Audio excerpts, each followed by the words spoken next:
Bună ziua! Vreau să vă detaliez ceea ce am spus în video anterior despre cum cea mai veche meserie din lume până la urmă contrazice instinctul sexual femeiesc.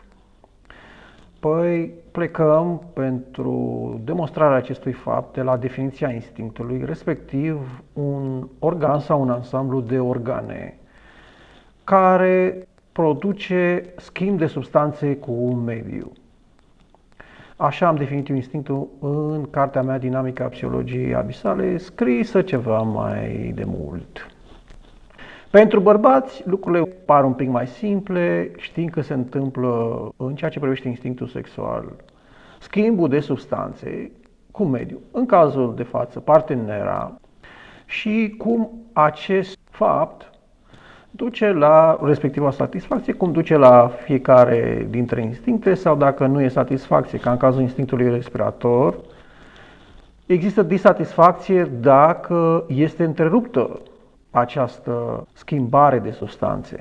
Dacă încercăm să ne oprim respirația, vom simți disconfort. În cazul instinctului sexual, că e mai rar, se întâmplă satisfacție fizică.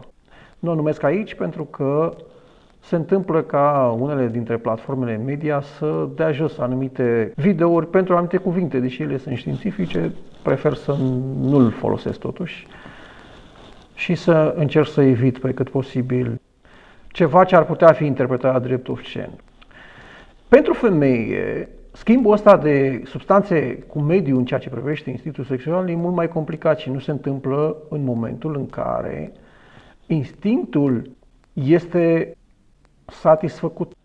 De ce? Pentru că dacă la bărbat satisfacția durează mai puțin, la femeie se poate întinde pe mai bine de 10 ani, respectiv atunci când fătul ei, când puiul ei, când bebelușul ei crește și devine o persoană care se poate ajuta pe sine însăși fără ajutorul matern. Deci iată că de la momentul conceperii până la cele 9 luni de păstrare în pântec al fătului, trecând prin naștere și după aceea alăptare și creșterea copilului, iată că instinctul femeii se prelungește pe o perioadă mult mai lungă decât în cazul satisfaccerii instinctului sexual masculin. Și prin urmare, dacă anumite lucruri perturbă acest proces, satisfacția sexuală a femeii scade, care, într-adevăr, nu poate să dureze și ea mai mult decât durează cea a bărbatului, pentru că întreruperea în cazul bărbatului duce la întreruperea automată și în cazul femeii. Ei, cumva, cei, să zicem, 10-15 ani de maternitate sunt focusați, sunt concentrați în acele, să zicem, 20-30 de minute de relații intime. Și dacă ceva scurt-circuitează comportamentul maternității, asta se va regăsi în însă satisfacția relației intime pe care respectiva femeie o are cu bărbatul, cu iubitul ei sau soțul ei. Prin urmare, spre deosebire de bărbat, care în primul rând trebuie să aibă grijă să protejeze partenera sa de concurența cu alți masculi, să le ferească pe partenerele sale în cazul în care e sălbatic, pentru că așa este în cazul mamiferelor. Puține mamifere sunt monogame. Dimpotrivă, în cazul sexualității feminine, trebuie să existe o anumită protecție și o anumită asigurare că ea nu va fi abandonată atunci când va avea nevoie de ajutorul masculului. Adică, dacă ne gândim, spre exemplu, la lei, dacă vine un alt mascul mai puternic și îl bate pe cel care are haremul de femele, atunci așa ceva poate duce la uciderea puiilor. La fel se poate întâmpla și în cazul relațiilor interumane. Deci cumva femeia vrea să aibă tipul ăsta de asigurare că bărbatul ei e numai al ei sau că e pusă cumva pe piedestal, pe primul loc. Pentru că, într-adevăr, în perioada sălbatică, sexualitatea mamiferelor nu e ghidată după monogamie, ci mai curând după poligamie. Însă, în timpul civilizației, care e destul de lungă, civilizația umană are undeva între 1.000.000 și 1.500.000 de ani. Și în perioada asta, faptul că o femeie rămâne singură cu un copil poate să fie un lucru absolut dezastros. Și de asta, în acea perioadă sau în perioada de dinainte de relațiile intime, bărbatul trebuie să-i confere femeii siguranța că va fi acolo pentru ea. Asta se regăsește în acele câteva secunde sau minute de satisfacție maximă în relațiile intime.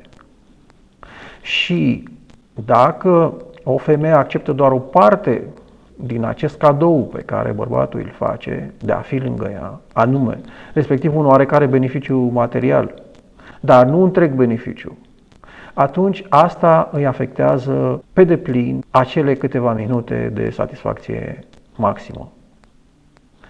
Deci nu e suficient ca în cazul cele mai vechi meserii din lume, ca o femeie să fie recompensată cu o anumită sumă de bani și nu cu ceea ce are ea nevoie pentru împlinirea instinctului ei sexual, adică, în primul rând, un acoperiș deasupra capului, o locuință decentă și apoi siguranța unei hrane consistente pentru ea și pentru copilul ei. Deci, indiferent de câte compromisuri ar putea face, dacă astea nu sunt asigurate, ea va simți suferință. Și acum puteți să înțelegeți și să înțelegem noi, domnii, care la un moment dat nu pricepem de ce sunt atât de supărate pe noi femeile în momentul în care noi mergem la altele. Pentru că ele atunci se simt cumva că ar fi abandonate, cum s-a întâmplat în această perioadă de civilizație. Pentru că dacă rămâne singură cu un copil, mai întâi e foarte greu să îl crească singură în civilizația umană. Sunt foarte puține resurse pentru care ea poate să concureze dacă nu are sprijinul unui bărbat. Și multe femei au făcut alegeri din astea greșite de-a lungul timpului, care au rămas încastrate în psihicul feminin. În loc să aleagă un bărbat mai puțin dotat, a ales unul mai dotat, dar care a avut la rândul lui mai multe alegeri și a fost, să zicem, a 5-a, 10-a, 20-a roată de la căruță și până la urmă a fost abandonată, pentru că respectivul bărbat, chiar dacă era mai puternic, nu a putut să aibă grijă de ea sau nu i-a păsat. Pentru că rolul lui este cel de tată, dar nu poate să aibă grijă de vreo, să zicem, 20 de copii odată. Are de 1-2 de care se simte mai atașat și pe ceilalți îi abandonează. Și atunci, evident că femeia respectivă și-a riscat viitorul copilului ei. Și atunci, decât să dorească așa ceva, că din păcate vedem că platformele astea, cu aplicațiile astea de dating, de întâlniri amoroase între oameni, se ajunge cam la același nivel, cum a fost atunci. Așadar, iată că e foarte important pentru ea să aleagă un bărbat mai puțin arătos, mai puțin puternic, dar care e acolo lângă ea, decât unul mai arătos, mai puternic financiar și din toate punctele de vedere, dar care nu e acolo pentru ea sau e doar periodic. Și asta are implicații mai multe pe care le voi spune și în următoarele videouri. La revedere!